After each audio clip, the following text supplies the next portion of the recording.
Hey everyone, this is Cindy. We're at an open door. Today is Thursday, January 2nd, 2025. And this is a gathering that we like to call Finding Truth Everywhere. And what we do is we all watch a YouTube podcast or a video with different teachers every week. And then we come and we talk about what's the same or what's true in each of these teachings. That's what we do. And what we listened to this week was a conversation with Aaron Abke, and it was pulled in part because there was within the recording a summary or a general outline of the law of one, and our friend Richard, who's in the room now, um, has been talking about the power and the usefulness of the map. The law of one, not the power one, the law of one. I'll get it right. Um, and I do have a song set up, and I want to talk about this because I woke up a couple of times this morning, but this and the first time I do a lot of things, went back to sleep, and I woke up in a phenomenal mood. The second time, singing this song in my head, which was crazy because it's going on our list now, but it wasn't on it's not in our playlist. It's not something I think I've ever played here before. Um, and I'm looking at the song, and usually, often when that happens, and it's a day that I'm facilitating a class, and there's a song, I usually right away know, oh, this is the song for this class. But I couldn't jive this song with this conversation until I started listening to it again. Well, no, until I started looking at my notes. In the beginning of his conversation, when he was talking about his journey, which I can spend hours just talking about that I first moment when you realize I can't live like this anymore, and you're willing to let go of your entire life and feel like hell for as long as you're going to feel like hell, because I went through it. I don't. And then you have this glimpse. His glimpse lasted a couple of weeks. We've all talked about our glimpses. We can have those.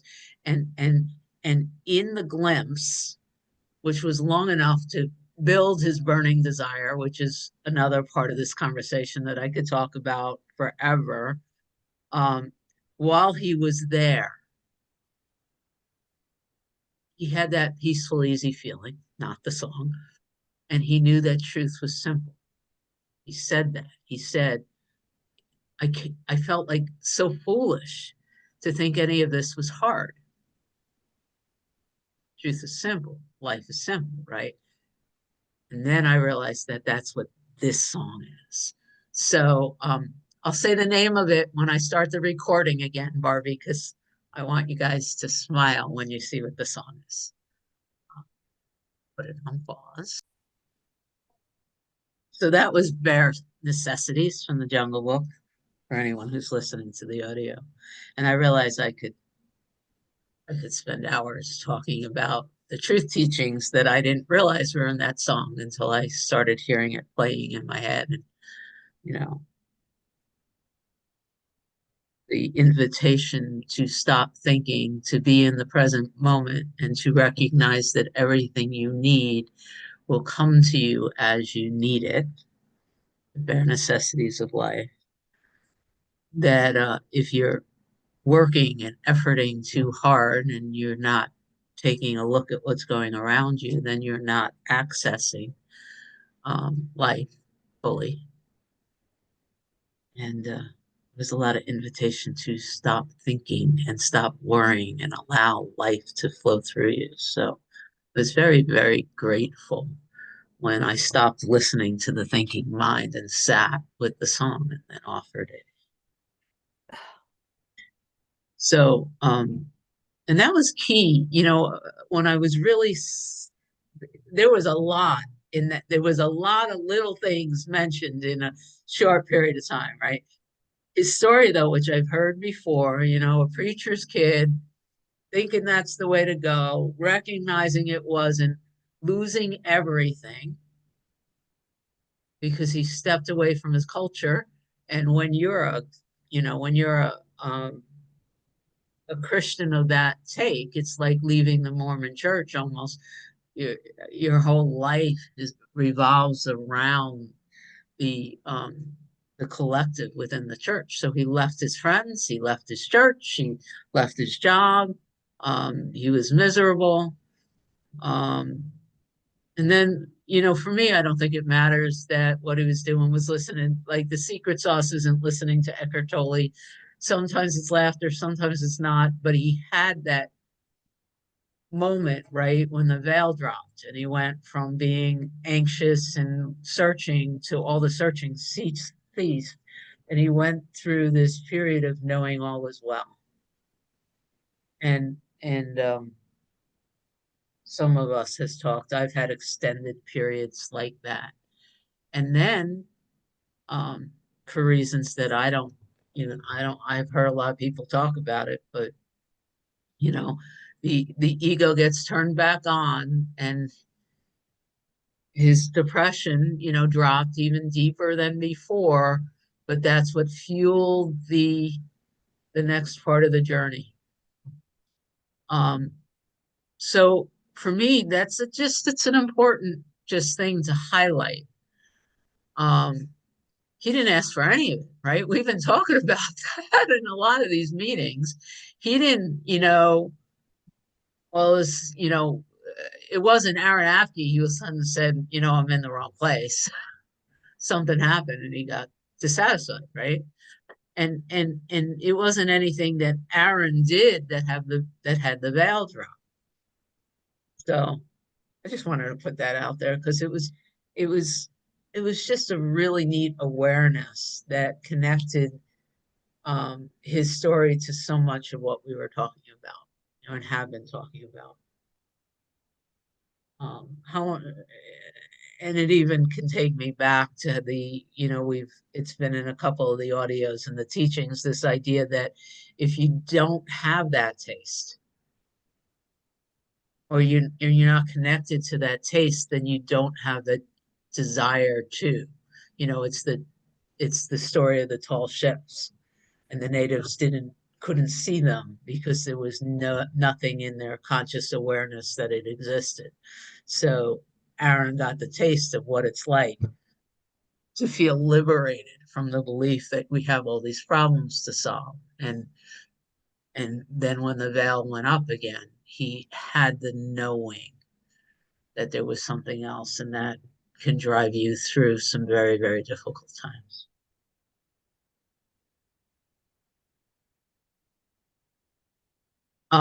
Two more kind of general things, and then I have notes, but I'm willing to open it up to what others want to say. I was listening to a lot of this conversation, and I don't remember where the quote comes from, but as I was listening to a lot of the exclamations and a lot of the things that it felt really good and very, very useful, but I had no ability to prove for myself what was, the whole direct experience thing. What I kept hearing in my head was the map is not the territory. And that was really, really useful for me to just put it out. And a lot of, whether he was talking about a lot of the philosophy around Kundalini awakenings, and I could tell you that my first Bell's palsy came, I felt the electrical charge shooting up my body. So I have a little bit of experience and went down that road for a while. He talked about the map that we can call the chakra system for a while. He talked about, the messages from Ron and the law of one, and how that was a useful structure to give the thinking mind to do this work in. And all of those things came up, as processes. And there was a little conversations about different religions too. And what really, really came up for me as I was listening was just the reminder that the map is not the territory. All these different all these different maps can be very, very useful, but they're never they're not it. They're not, the finger pointing to the moon is not the moon. Once you're in it, all these maps and processes and practices and all that stuff, they sort of fall away because there's nothing that needs to be figured out.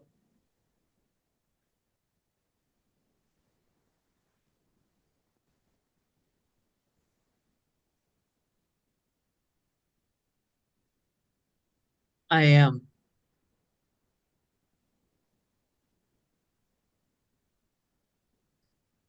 I also like I want to hand it things over to whoever wants to talk, maybe Richard, about the law of one or whatever. I was listening, and I listened a couple of times, and I start to lose interest if it gets too specific about where the Earth are.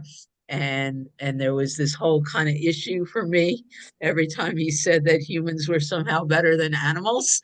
I got to tell you, this system sort of contracted around that because I think Maeve is at least as smart as I am, if not smarter. I don't know.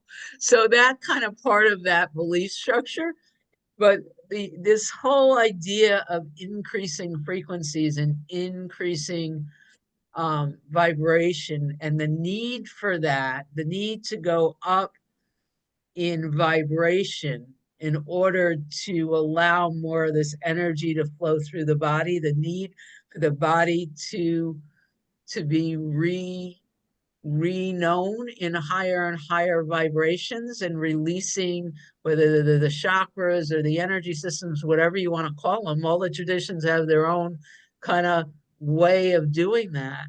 But my direct experience along the path is there's so much value in that. This body has a density and it has blockages and it has emotional whatevers. And when I come in contact with vibration that is much higher than that, those blocks come up and I can feel them and they hurt.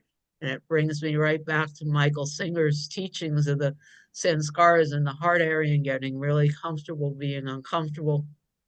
And I'm so in line with the requirements for the body to go up in vibration in order for it to hold the higher frequencies and get the information outside of the current level of consciousness. Diane. Hi, everybody. I yeah, I listened to that this morning actually, the YouTube, and it was interesting. It was nice having that overview of the chakras and that kind of thing. But there was one thing that stood out, which was this veil of forgetting. He talked about that, and I think his way of what describing it was so that we could be authentic, choosing the path that we're going to take, the positive or the negative. That's what he was talking about. But what it did to me, how I took it was, it's like, well, it's a veil for one thing. It's not, it doesn't cover up the truth. The truth is still there. And also, I tend to, or my habit is to worry about remembering that I need to remember quotes and, look smart but that's not what this is about. That gives me permission. This forgetting gives me the permission to be authentic, and just to wait and let um, the words come. And so I really appreciate that it's useful in my world in a different way than just picking a path. It's just allowing myself to show up authentically. And that's how I took it. I don't know if that makes any sense, but thank you. Thank you. There you go. You're in the room twice. You gonna unmute though so we can hear you? There Hi. you go. Um, I love being here, first of all. So it's so amazing I just, it's just, I'm just blown away how God just guides me what to do about everything. And I just have been having so many shifts, complete shift, like, no, this is the truth, or and then Lisa and Bill, I heard them yesterday, and that was again a complete, oh, okay, because I think what it is I am. I'm always like, okay, now I do this to take care of this, or now I do this to take care of this. And now I'm like, no, I can just surrender and let me not know what to do and just be there. And I love being there. I love surrendering.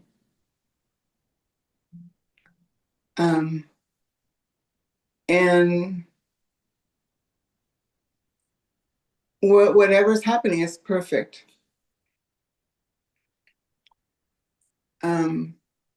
So, and I know I'm so loved and taken care of. So that's not even a question. Um, so so yeah, and I just love being here with everyone. This is just always just such a blessing. So thank you.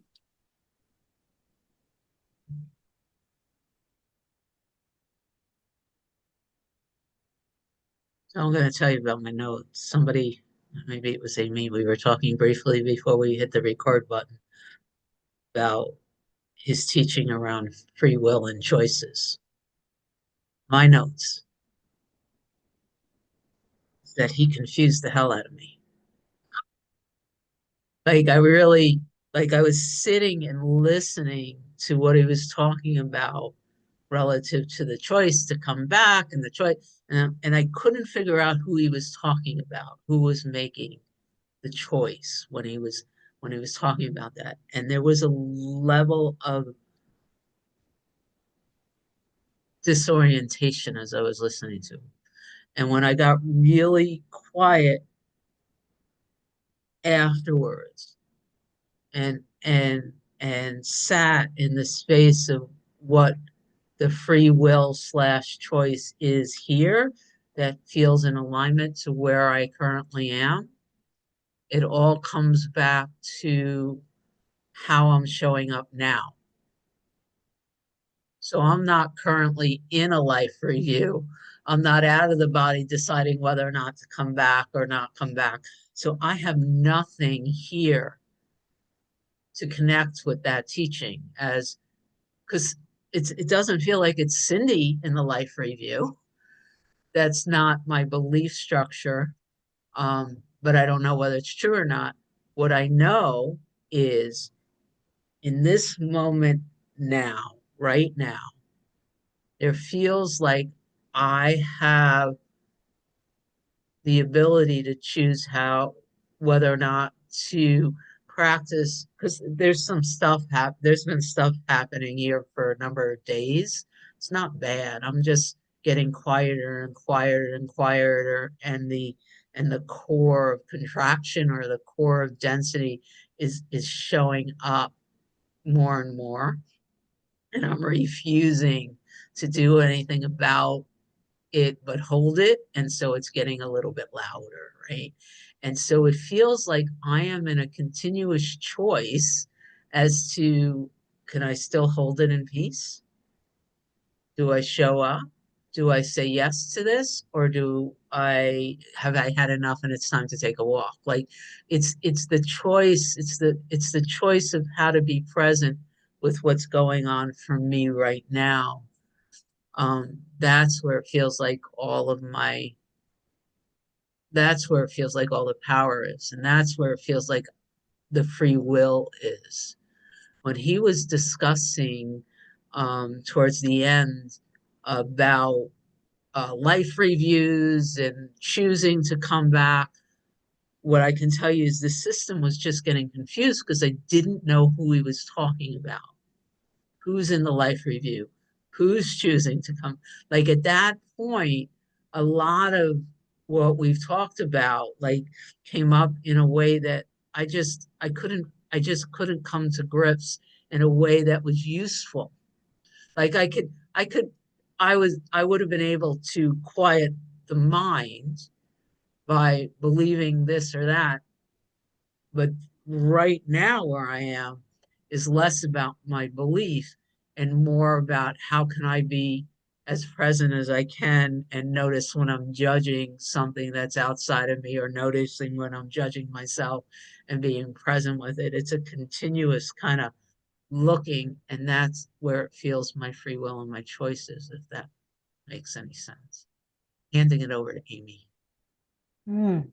That makes a lot of sense. I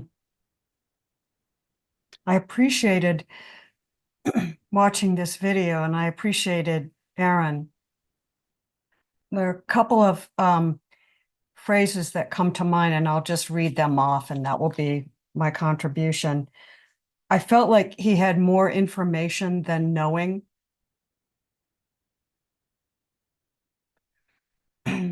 So it was almost, as the pastor's son, he knows the Bible really well.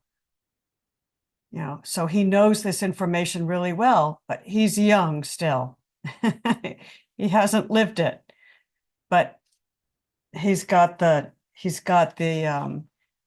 words and the descriptions. I almost laughed out loud when he said that if God hadn't created this experiment, and I found it interesting that he used the word experiment, because for me, the better word would have been experience. Right? So it was experiment versus experience, or instead of experience. But he said something about Jesus coming to the Middle East and really, changing and informing the people about the law of oneness then to the degree that they could, and how he he put Jesus and the Crusades in one sentence, like they occurred at the same time. And I just I did laugh at that a little bit. He put them in the same breath. And then he talked about God being alone for eternity if God didn't kind of create this experiment, which I thought was an interesting phrase. And then he said, infinity has to express itself or it's not infinity. And I was confused about what does that mean? It has to express itself or it's not infinite. I mean, and I get what he's saying. Infinity expresses itself infinitely, but it doesn't mean it isn't. So that was what else did I said? Then I was confused, and maybe this is what you were talking about too, where a soul has a choice of whether to incarnate positively with a positive polarity or a negative polarity. I was kind of like, I got what he was saying. I do understand that. I understand the infinite of the experience and duality being a sort of a container in and of itself. But he almost spoke about time as if time is a linear thing, and you can choose to, I mean, you could express yourself as both a positive and negative polarity at the same time. It's not like you have to make a choice, right? It's all happening all now. So you get to experience it, the whole thing now.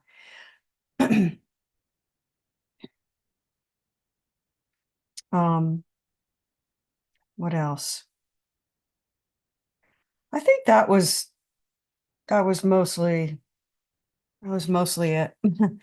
I felt like he was doing a good job, and I appreciated his curiosity. He seemed a little bit young to me, but good for him.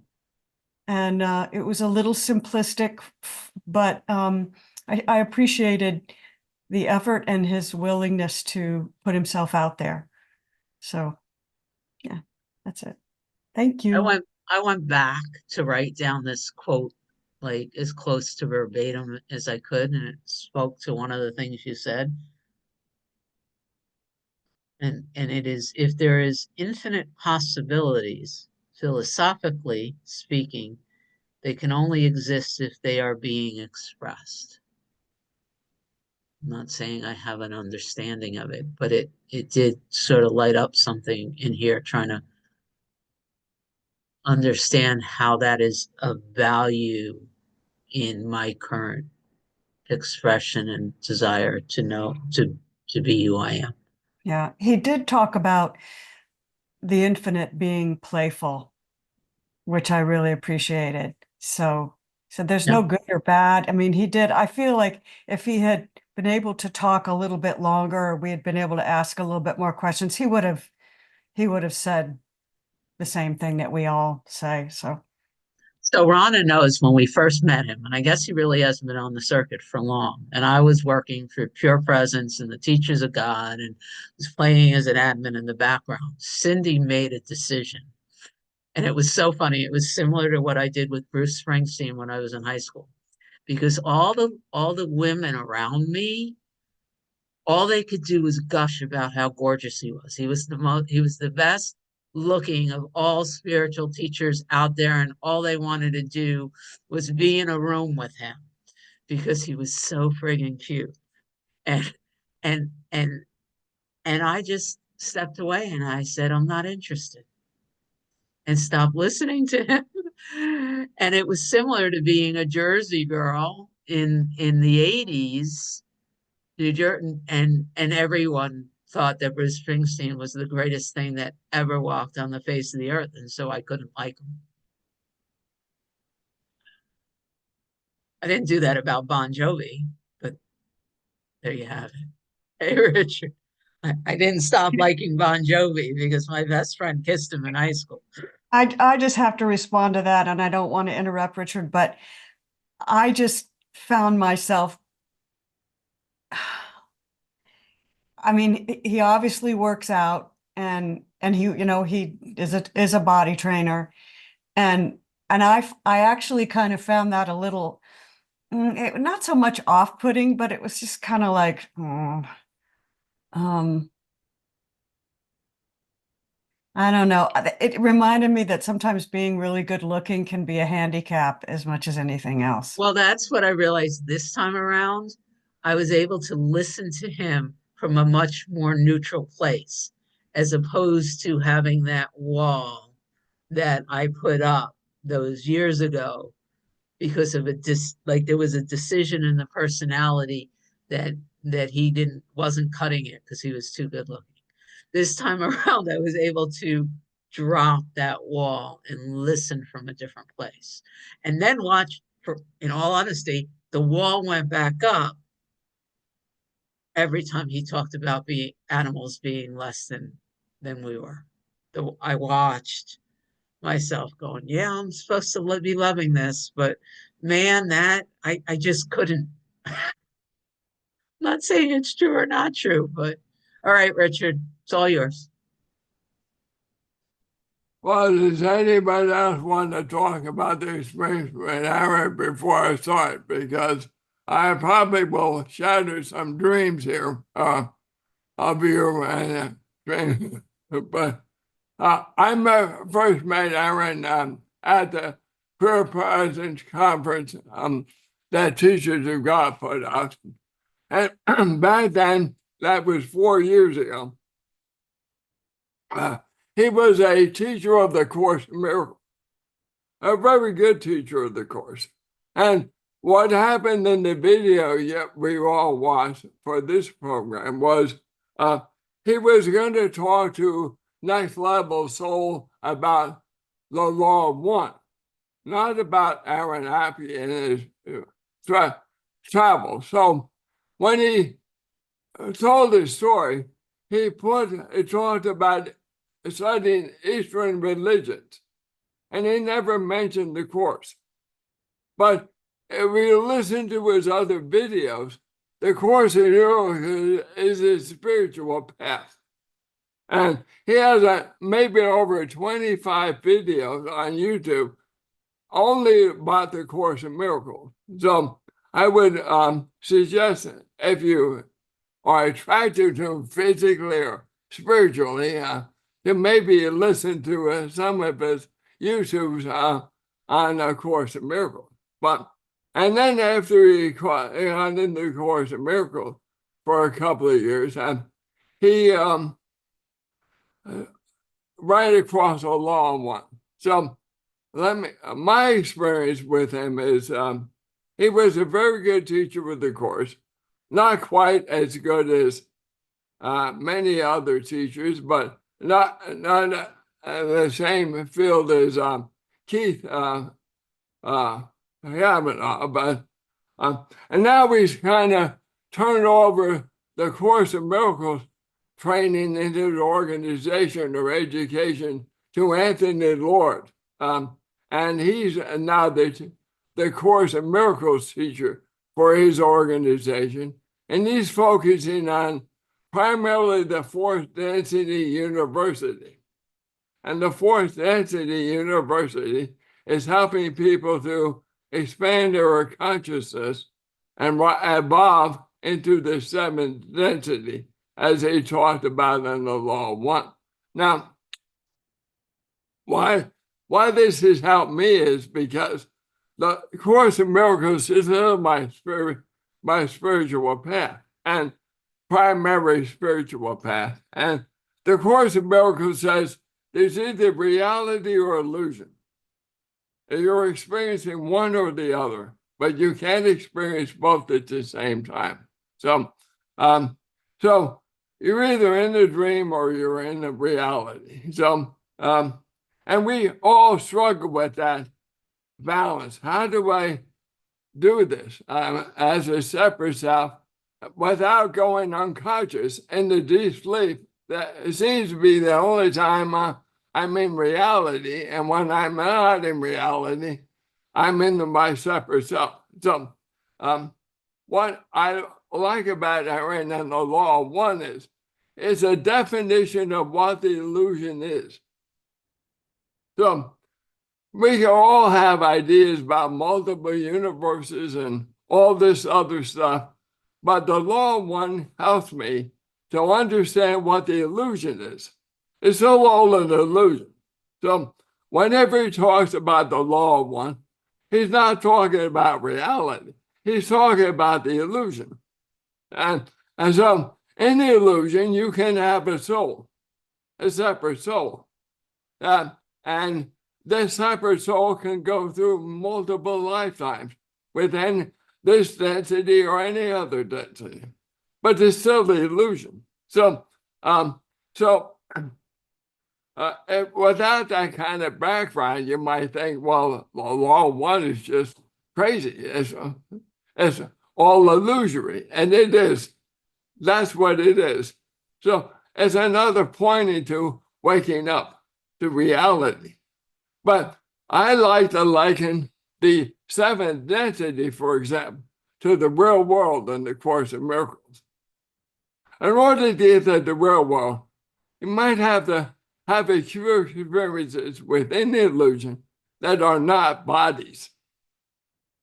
The experience might be ephemeral body, see-through bodies, for example, or it might be light bodies. It might be that's still the illusion, because you might still be separate in those densities. So, but he didn't get much of a chance to talk about all this in his talk we listened to, because Alex was focusing on the law of one. So,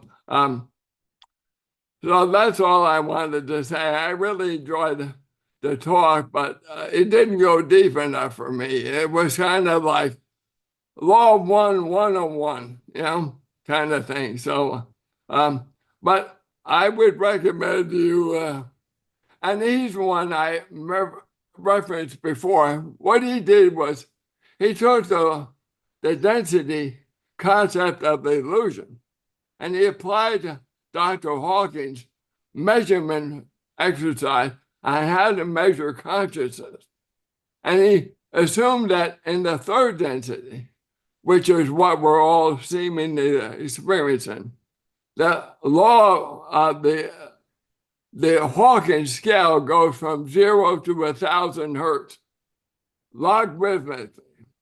And if he applied that same process to the law of one, to the different densities, the frequency would go from 0 to 20,000 hertz. So that's the evolve and the growth of consciousness within the human race, within the illusion. So I don't know if that helps, but that's why I enjoy the law of one and Aaron Abke. Love you all. Love you. Love us. Hey, Rana. Hello, Cindy. Hello, everyone. I'm giggling during this discussion because like it's devolved into us judging the form that this teaching is coming through and how beautiful the form is. And I can't watch it because I'm so distracted. Who, and who. So that's neither here nor there. The fact that I noticed that is what is the win, and there's my thighs again. I'm telling you what, my thighs are on tingly fire today. It's so weird. It's like rushing up through my feet today. It's really good. I'm grateful to be with a group of beings that we can discuss this and see it from so many different dimensions. The first thing that caught my attention, well, I won't say the first thing. In the early 2000s, like when I first had Ryan, but I hadn't had Kylie yet, and the internet just sort of boomed around 2002, for like 6 months, I got stuck on the rabbit hole of Kundalini yoga. I didn't do anything. I just wanted to read about it all the time. And it had like shown up in a dream, the word. And so that's why I looked it up on whatever the search engine was at that time, maybe AOL or something, you know what I mean? So as I've come to this part of the journey, and I hear that word again, that reminder comes up. It was like a little tap, I've not experienced anything like that, but I always get a little giggle, that the truth has been floating around out there, all the frequency or whatever. But really what got me in the beginning was his association between the 7 chakras, the 7 colors, which but then you add in the 7 notes, 7 musical notes, each one having its own vibration. Now, I know that from playing the piano as a little kid. Not that great, but being a math head, I knew what fingers would go with each note, you know what I mean? And so I enjoyed it for the time I did. But also sitting at that piano and the feeling that I would get from banging on those keys. I'm getting that damn rush right now. Again, it's so cool. I really like what the discussion brought for me was just some more clarity about this third density, even though it's part of the illusion, but some real clarity about that. You know, consciousness becomes an object to itself, awareness of itself, the conceptual awareness, beingness. And like Diane mentioned, because it was later on and I went back and wrote it in the same section, the veil of forgetting, you know? And Diane, thank you for what you said. You said the truth is under it. And what came in that moment is that the veil is super thin and light. It's not a wall. It's not a heavy blanket. It's a thin veil, you know? And the notion of separation in this density.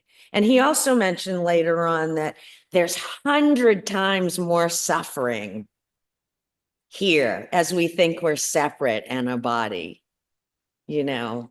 So I was really enjoying that. I was sharing with Cindy earlier that sometimes when I meditate with my eyes closed and get into that place of stillness, colors start to kind of do things. And the color that I consistently see is yellowish green. And so kind of bringing in that heart chakra and throat chakra. So I'll share with you that I get to have surgery on my throat on the 23rd of January, right? The other interesting thing that has been happening is the word authenticity that he used in relation to the throat chakra, right? Which he said, you know, telling truth about ourselves, speaking and expressing who we are authentically, becoming truthful and wise. You know, it just occurs to me that word authenticity, I hated that word. There was a that used to come up when somebody said, just be your authentic self. I'd be like, oh, I mean, visceral, you know? And just in the last year or so, softening has been happening around that word. I've actually used that word myself. The response in the body is not the way it was. And so this video brought a lot of comfort in that expression of you're exactly where you need to be. It's a gift. You're learning everything you need to through this experience, right? Which is still a personal thing, you know? But I find the bridge thought of a me and a higher power very comforting sometimes, even though that, you know, there's a knowing now that that's illusion, but there's something very comforting for this one. But to allow all the love and the wisdom, like he talked about also, and the open heart, right? To allow that to come through, to allow my friend to call me sweetheart and receive it for the very first time in my entire life. Did I ever receive that? You know? Shit's changing. Stuff is happening. Things are transforming, and I'm excited. And today is not the 23rd. So my authentic self promises to keep you posted as I move through whatever this is and take you with me because you are me. Thanks.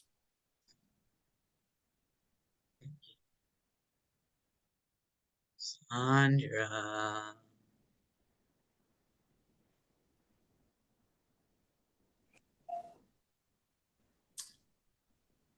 I'm having a reaction to Rana, so I have tears.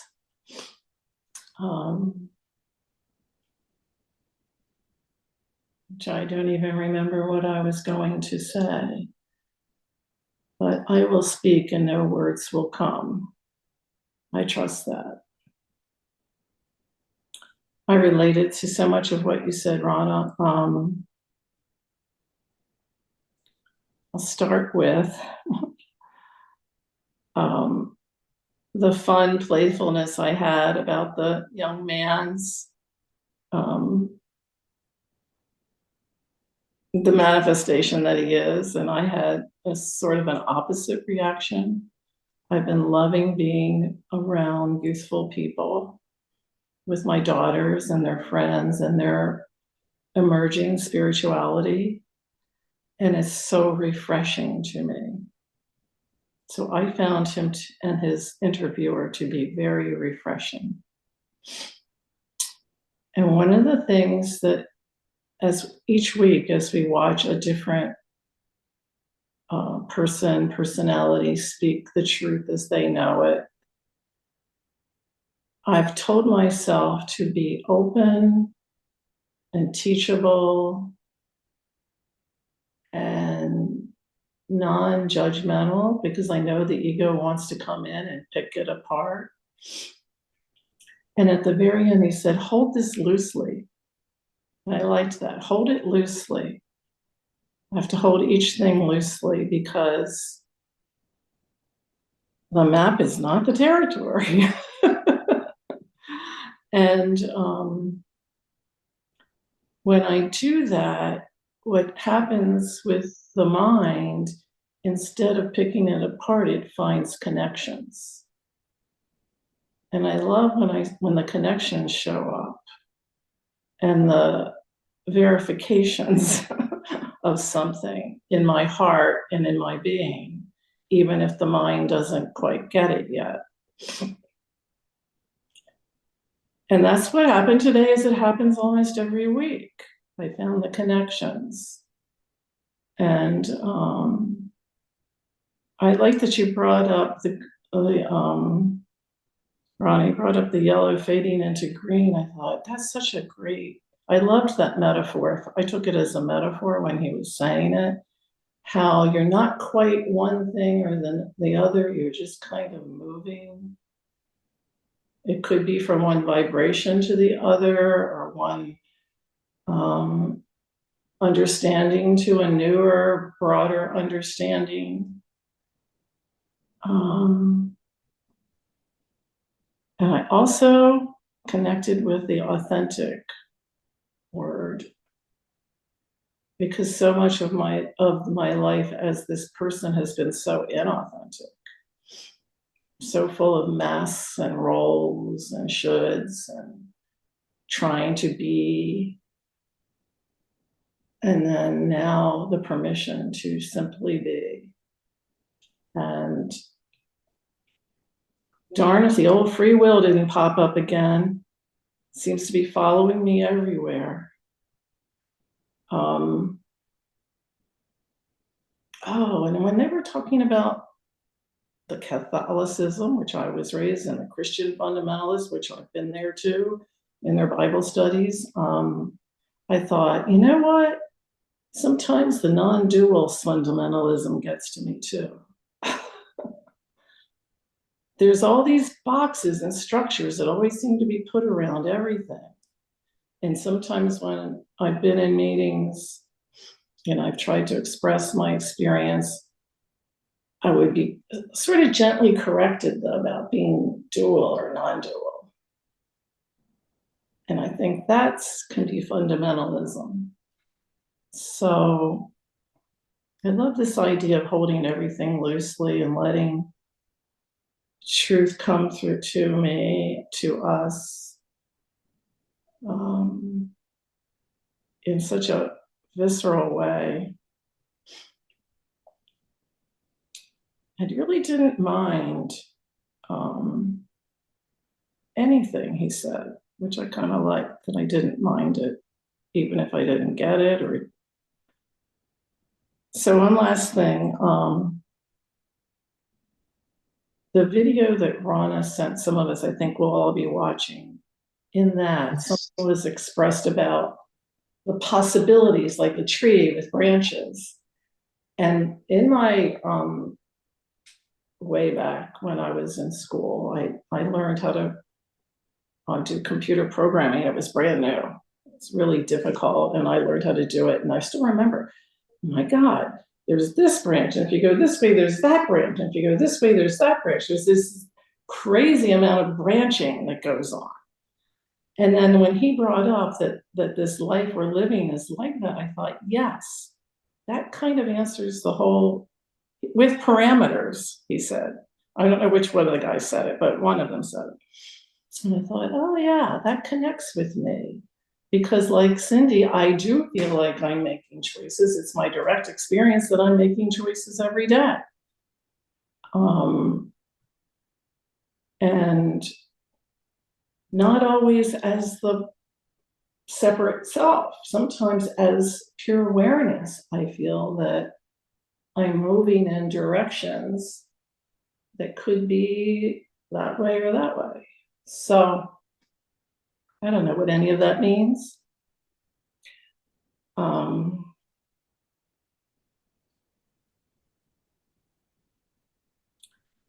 Rana,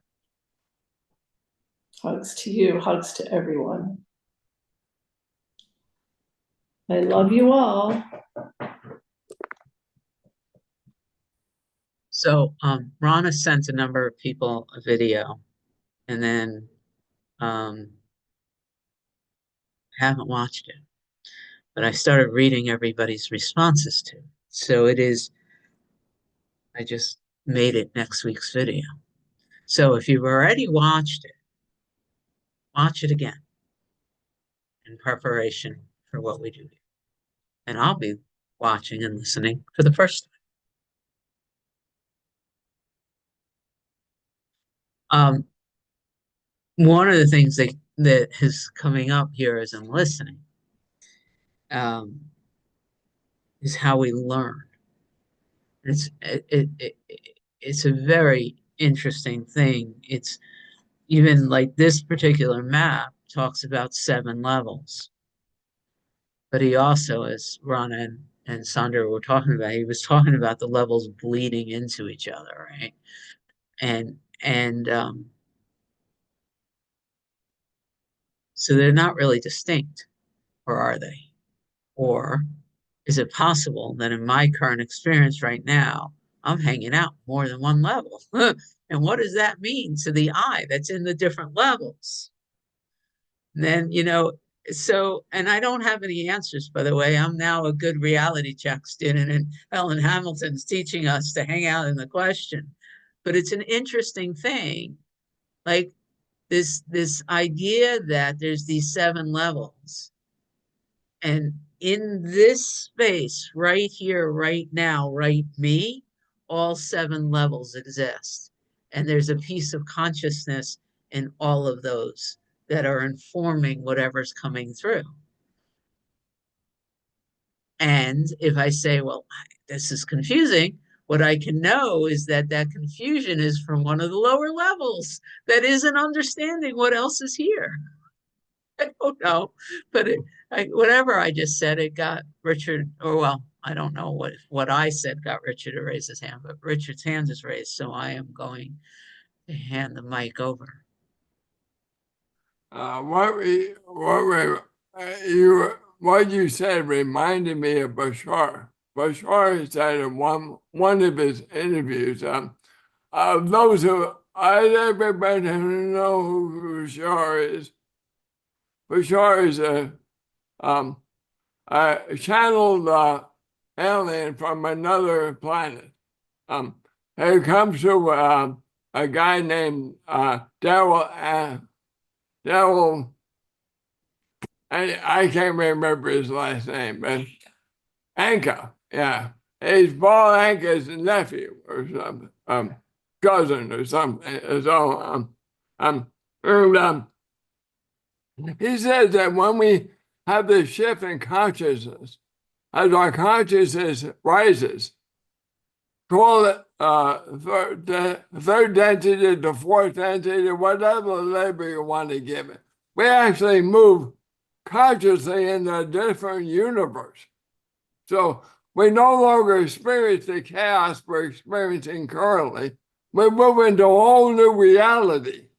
So that's another mind-blowing idea about the illusion. So we don't know what the hell is going on. At least I don't know what's going on as Richard. And so who knows what it's going to be like. But I am confident and I like the idea that as I focus on raising my consciousness, my experience in the world, whatever the world is, will be better than it is today. So that gives me hope, and it gives me reason for continuing to stay on this path, regardless of what manifests. And from where I sit, Richard, you are speaking beautifully towards where I am right now. It's like I'm looking, I don't, the words aren't quite covering, but my desire is direct experience, right? My desire is as much as possible to be in the truth and to allow through that to be in service. That might be one, I didn't practice these words, but that close. So somehow your sharing there felt in alignment with that. Richard, you're going to have to unmute again. The other thing I wanted to mention about the talk was some of his talks about the law of one. He talks about the third density is a place where we have to choose as individuals within the illusion to be a service to self or a service to others. Now, he in the video explained the service to self as a negative a path, and the service to others as a positive path. So I like the phrase service to self and for service to others. So most people, when they make rise out of the dimension we're in, or the state we're in, the density we're in, I think he says about 95% choose the positive path. But in other words, being of service to others. But only 5% make the choice to be in service to self. And when the negative choice can last up until the sixth density. But at the sixth density, you can no longer go forward by choosing the negative path or the service to self path.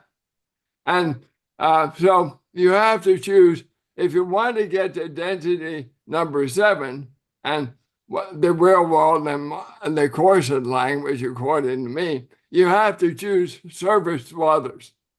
So you have to be not so much about you, the individual self, but about others, how you're helping others. So I didn't do a good job of explaining that, I thought, yes, in that interview. Yeah, all right. 61 minutes, is that crazy? And Mel didn't even say hello. Others didn't say hello too, but all right, I'm going to stop the recording. We got reality check tomorrow. And next week, Rana's video, which I heard just blows your heart wide open. So let me stop the recording.